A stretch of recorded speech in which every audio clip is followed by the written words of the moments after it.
So as it pushes up, as an investor, one of the things that I will look at is, okay, it's up. Will they still grow over the next few years? Will they still fulfill whatever potential that people are actually seeing in it? Because if they do, then I'll still ride it. Whatever we're seeing right now is just the outward appreciation of the price. But the value, how good the company is, that's been who they are over the past years, even prior to the pandemic.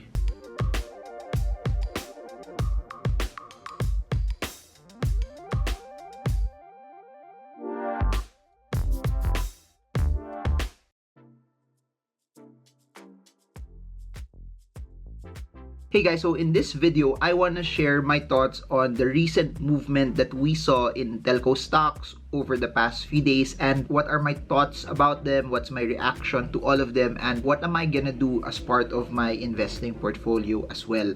And with the whole goal of giving you as much value as possible so that you can trade the markets with confidence. So I've been a big fan of PLDT and Globe, primarily for the dividends that they are giving on a regular basis. And if you've been looking at their disclosures over the past few quarters, over the past few years, that they have been increasing their dividends over and over and over and over and over again. And the lower their prices went, as for me, looking at it from a dividend standpoint, it was a very, very good opportunity to stack. It was a very, very good opportunity to be able to build a base, grab some shares. Please do note that when you're after dividends, the more stocks you own, the more dividends you could actually get on a regular basis. That being said, the more dividends you receive, the more passive sources of cash flow that you will actually get. In my opinion, that's what makes it very, very amazing. So the lower it is, the more shares that I could get, and the higher the dividend yield that I would also get as well. That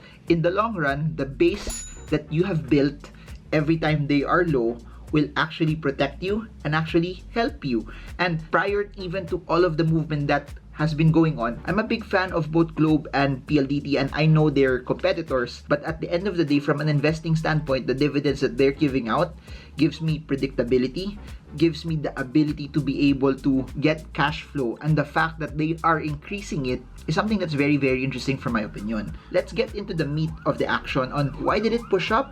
Why was there 2 aggressive days of upward movement before we saw bits and pieces of a correction last Friday? The only thing that I could think about is GCash. But if you've been watching my videos for quite some time, I've been a very, very big fan of GCash for a very, very long time. When I had the chance to meet Ernest Koo, I think last year for the first time, I even thanked him for how amazing Globe was as a very, very good investment. This was me thinking about it 2018, that when you go to China, even prior to the pandemic, they were already cashless. They were already transacting via QR codes. And I had the feeling already that if this is happening overseas, just give it some time, the Philippines will follow. Just give it some time. Whatever's happening there in terms of innovation and fintech and digital processing, we're gonna have it too. What's just so interesting right now is that because of what happened March 2020, we all went into lockdown. Adoption for cashless payments or digital payments, or GCash in essence, became faster, became more accepted, and was very much accelerated. Imagine the number of accounts that they have right now is truly amazing. They're going head on already against traditional banks who have been there for quite some time in terms of the accounts that they're handling, and the massive amounts of peso that they are handling on a day-to-day basis is truly amazing. I think what's interesting there is it's not just its valuations, it's not just that it's game-changing technology and it's making it more efficient for Filipinos to actually transact, but it gives people who never had the shot to have bank accounts to be able to have bank-like transactions or bank-like access, and the ability to be able to pay their bills also without leaving their homes. That massive adoption, plus its ability to earn, plus its ability to actually go even further and bigger, even months after this, is what makes it very, very exciting. But please remember this, that even without GCash, Globe is a very solid company.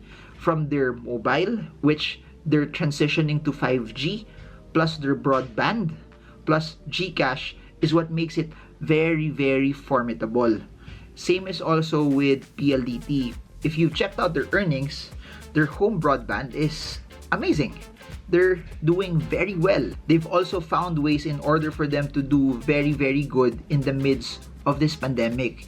That if you noticed it, because we're all locked in, we're all cooped up at home, there's no choice for us but either to upgrade our broadband plans in order for us to have faster internet access, for us to be able to do what we need to do, or for us to be able to be entertained. And because there's really no place to spend if you're not traveling, eating out, or doing other things as well, might as well make your life at home better. And that being said, they've been so aggressive also in expanding, and that's why their results in terms of their earnings, in terms of PLDT Home, has been amazing. If they've been amazing this year, think about what their dividends also will be next year. If their dividends this year is better, brought about by their earnings last year, and they're doing better this year, their dividends for next year might be even better as well.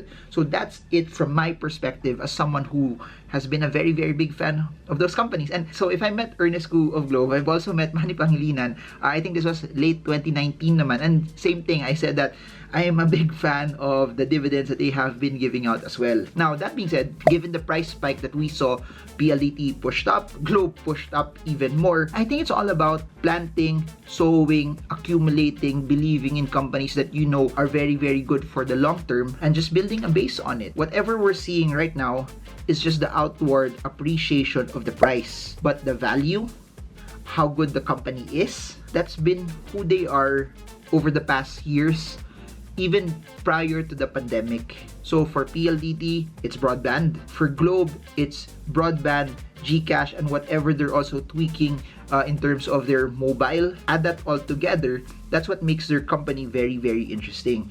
But above and beyond that, I like it for the dividends. And even if they push, even if they pump, since I'm in it for the dividends that they would give, I want to hold on to them as much as possible so that the recurring income that I can get from the dividends is something that I could just receive over and over and over and over, and whatever capital appreciation that I will get from it is a bonus, and whatever capital appreciation that they will have over the next few years is an added bonus for me. So please remember, my approach for my stocks that are heavily into dividends is that I want to buy them and earn from the dividends, and whatever I get in terms of capital appreciation is just a bonus. And please remember, the whole context of that is it's just like you buying a condo na habang pinaparent mo siya, because it's in an area where the demand is higher, the value of the property appreciates as well. That later on, kung ayaw mo na siya parenta, you can actually also sell it and get a profit off of it. So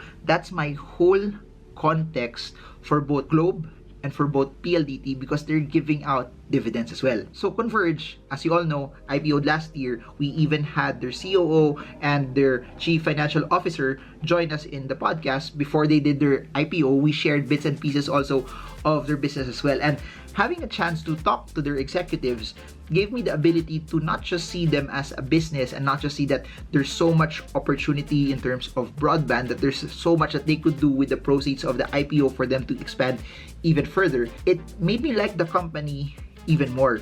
It made me so interested about it, not from a dividend standpoint, because we're not really investing in Converge for the dividends that it could give, but we're investing in Converge for its potential, for it being right smack into the largest transformation of Filipinos shifting a lot of their resources to be able to either work or be entertained from home online. And Converge is right smack also in the middle of it. So what's so interesting about Converge now, when it did its IPO, it even dropped it. And for people who are investing into it, that was an opportunity to stack.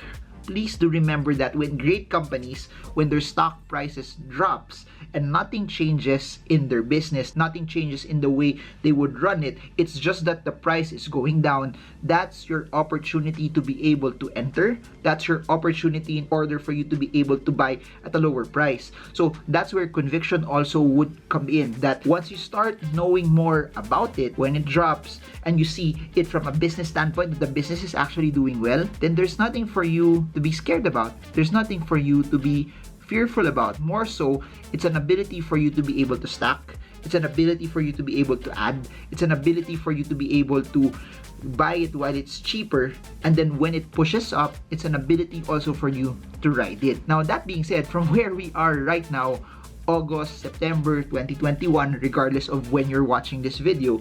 So as it pushes up, as an investor, one of the things that I will look at is, okay, it's up. Will they still grow over the next few years? Will they still fulfill whatever potential that people are actually seeing in it? Because if they do, then I'll still ride it. It doesn't mean that it's gonna go up in a straight line, because there's no stock that would go up in a straight line. That doesn't happen. There will always be corrections. And for this video that I'm sharing to you, this is not from a trading standpoint. This is me sharing my ideologies on investing. Trading is amazing. Trading is good. That's why it's nice to have also a trading portfolio. But investing is also amazing. If the underlying reason on why you bought those businesses are still there, then there's no reason for you to actually sell it. What I'm sharing here is what I love about Globe is its broadband, is its mobile technology, and its GCash and the dividends that they give. What I love about PLDT is its broadband and also its dividends. What I love about Converge is its broadband and its ability also to scale their operations and to grow at a very, very fast pace. And it's so important when you start investing, even when the price goes down or when the price would go up, is for you to follow your plan, not to be emotional. It's so easy to be emotional when you see your favorite stock or yung stock that you have been accumulating start to push up. Please remember, being emotional is bad when the stock is down. Being emotional is also bad when the stock is up as well. I don't know where the price will go over the next few days, over the next few weeks. I don't know. No one has a crystal ball on where it will be. But what I do know is, in spite of the prices moving up, the fundamentals of the company, their prospects for the future has not changed. And that's what's important for me from someone who's investing in it. So I hope you guys got a lot from this. Let me know your thoughts about PLDT, about Globe, about Converge, if you're very, very interested about them. But for me, I think that while we're on lockdown, they remain very essential. While we're in lockdown, we will see more and more Filipinos use them. And that's why I think that the prospects for them are very, very interesting as well. So if you guys have any questions, put them in the comment section below and I'll try to answer them as well. But if you like more videos about this, like, share, subscribe, and smash the bell so you get updated every time I come up with new content about investing. So this is Marvin Gurmo. I hope this video helps you trade well, trade strong, trade smart. See you all again soon, and God bless you all.